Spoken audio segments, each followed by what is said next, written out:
The member for Pascoe Vale. Thank you, Deputy Speaker. I rise to speak in response to the matter of public importance that has been submitted by the member for Sandringham, and in doing so I'd like to acknowledge the contributions of my colleagues, the member for Frankston and also the member for Eureka. Wasn't it great? Fantastic. It certainly is a wide-ranging MPI indeed that touches on a wide number of policy areas including education, energy, the TAFE, WorkSafe, the state's economy, housing, public transport, TAFE and so much more, all the things the Liberals are really good at being known for. But in essence, the MPI seeks to draw attention to the cost of living and the ongoing experience of Victorian families and households.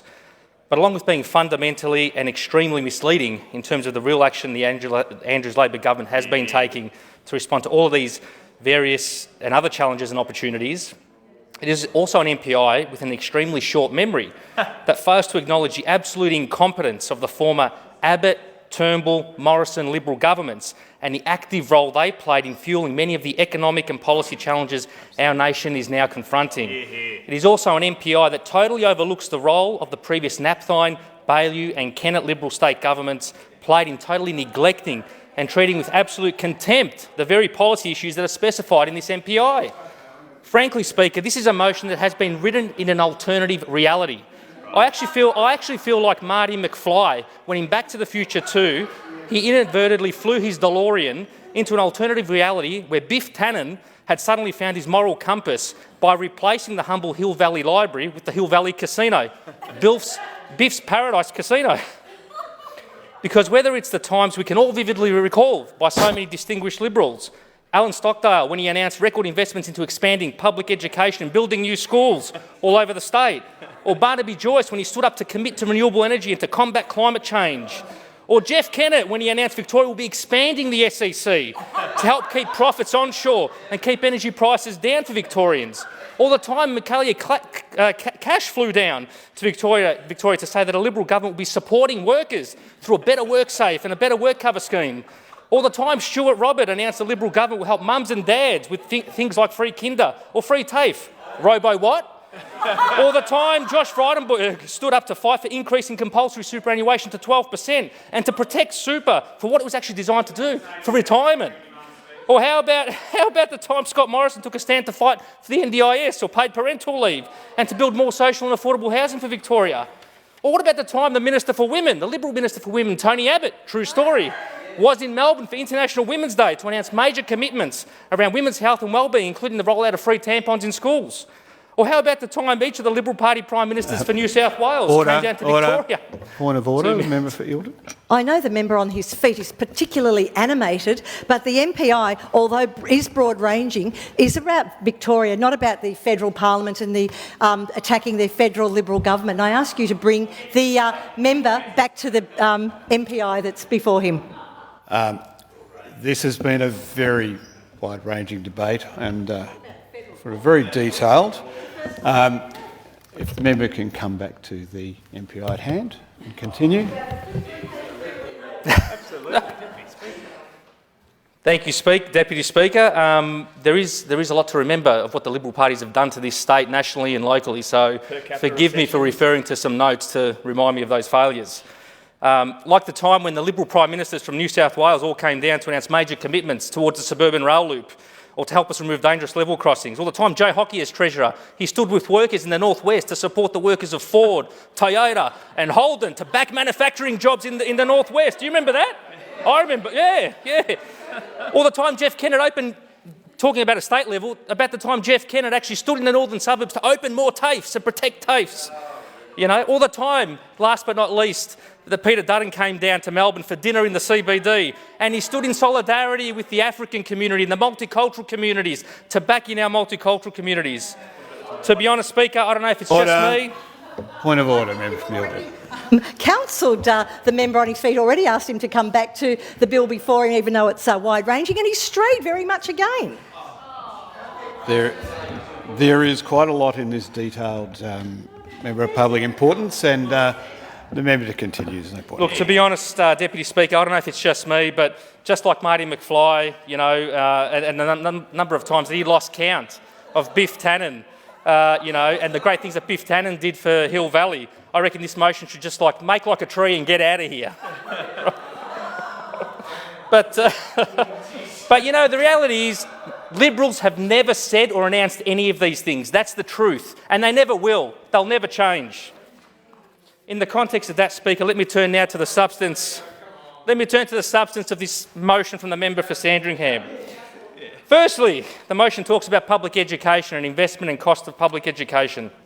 Speaker, I'm the proud product of our local public education system across the northern suburbs. And in this respect, when the Liberals get up to talk about public education in my community, it brings back a lot of memories for a lot of people. Because when it comes to improving education and access and affordability to education, the first good thing that any decent government should do is invest in, back in and expand good quality public education in local communities. And that's why since 2014 Labor has been investing records amounts to make Victoria the education state. Whether it's through affordable school uniform program, the Breakfast Club program, covering vet course materials, free school camps, doctors in schools and so much more, all things to alleviate the cost of education. And that is why also in my community we've invested a record $150 million to upgrade every school across our community. And combined with our Merri-Bek North education plan, these investments will help ensure local families continue to have good quality access to local education now and into the future. But in stark contrast, when the Liberals were last in office under Jeff Kennett, they closed at least 12 local public schools in my community and the northern suburbs in my electorate to subsidise your on the move agenda. And let me name those schools. They need to be named in this chamber, Deputy Speaker. Oak Park High School, Hadfield High School, Coburg High School, Newlands High School, Hadfield Primary, Fawkner Technical School, Fawkner North Primary, Glenroy High School, Coburg Technical School, East Coburg Primary, Merlinston Primary and East Brunswick Primary School. These are all schools that were closed by the Liberal Party. And they want to stand in here and talk about investing in the cost of education. Give me a break.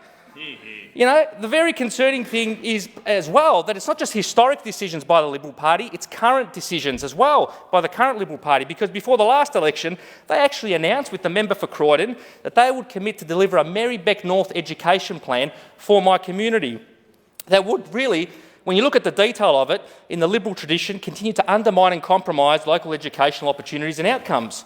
Firstly, the member for Croydon stood outside John Fawkner Secondary College with not one single dollar being committed to by the Liberals for that school as they announced a plan, inverted commas. It was a very low-key event because it was a very low-key and hollow announcement that had no real money attached. In stark contrast, Labor's education plan was announced to the fanfare of the whole John Fawkner school community as Labor committed $14.5 million to upgrading John Fawkner as part of a real education plan. Secondly, well, the Greens supported your education plan. I'm going to get to that in a second, actually. Secondly, the Liberals' education plan specifically excluded Coburg High School from being considered as part of future education planning and investment. An absolute disgrace. Furthermore, at the time of being announced, the Liberals' education plan did not even include one single dollar towards any upgrades at Coburg High as well. In stark contrast, we invested $17.8 million commitment to build a new science and tech hub. However, thirdly, and most concerningly, had the Liberals had won in November, the Liberals' education plan, that was supported by the Greens, they supported it. You supported the education plan for Merri-Bek North that the Liberals put out. You did. And I'll get to that in a second. I'll get to that in a second. They sought to review the very future and very existence of the only government girls' secondary school in Melbourne's northern suburbs, Pascoe Vale Girls Secondary School. Now, some of you may have heard in my constituency question yesterday to the Minister for Education, where I spoke about the leading role Pascoe Vale Girls has played in educating generations of young women from across the north since 1956. However, the Liberals' education plan sought to review the future of Pascoe Vale Girls and in essence consider taking away the only choice for families, particularly those from culturally and linguistically diverse communities from across the north, to send their daughters to the only government girls' school in the north. As stated by the school council and parents of Pascoe Vale Girls College in their letter to the Minister for Education and to myself in November 22 and the member for Broadmeadows, they strongly supported Labor's education plan. And I quote, "We express our appreciation and gratitude for your support of our girls' school. With strong enrolment numbers, the college continues to be a safe place for girls from diverse backgrounds to excel and become confident, independent and successful future leaders. We look forward to participating in the education plan to get the very best results for girls in Melbourne's north." Today, Speaker, on International Women's Day, I'm proud to say the Andrews Labor government supports women and girls' education. We support Pascoe Vale Girls College and our education plan makes provision for that. It doesn't compromise its future. And Speaker, with only 10 seconds left on the clock, there's so many other things I can get through to this motion from the member for Sandringham. I'd love an extension of time if I was, given indulgence, but it's not